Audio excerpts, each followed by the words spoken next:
তুমি আপুর পিছনে বসছো, এটা রেকর্ড করতেছি, ভাবির দেখাও। এই যে আমাদের সুমন খান, মোহাম্মদ সুমন। তোমার কি অবস্থা? চিল চিল। বাঘের দেশে একটা বাঘ শিকার করে ফার্স্ট টাইম না? বাঘ শিকার করে ঢাকায়। ঠিক আছে ইনশাল্লাহ, তোমার ঘরে তো বাঘ আছে, আবার কি বাঘ শিকার করবো? ভাই কি অবস্থা আপনার? কোন কি অনুভূতি? শীত কেমন লাগে?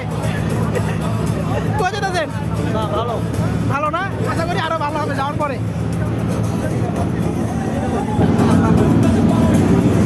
বেলকা মাহিন, মাহিন কি অবস্থা? মাহিন কই যেতেছো? হাই হ্যালো গাও।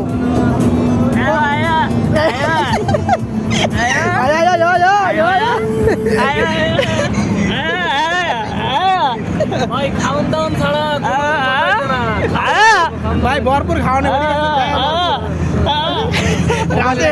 রাসেলের আগের বার বুঝছেন ভাই, এই যে রাঙামাটি যাওয়ার পরে মধু কিনছিল, ওই মধুলে দেখি একটা মারামারি অন্য আমার এইবার বন্ধু আমার আবার ছিঁড়ে গেছে। সজীব কি অবস্থা গো? কেমন লাগতেছে? তোকে অনেক ঘুম তোমার? আচ্ছা ঘুমাও, তারপরে কথা বলি ইনশাল্লাহ। হ্যাঁ দিন পরে টাকা পরে দিন। আমি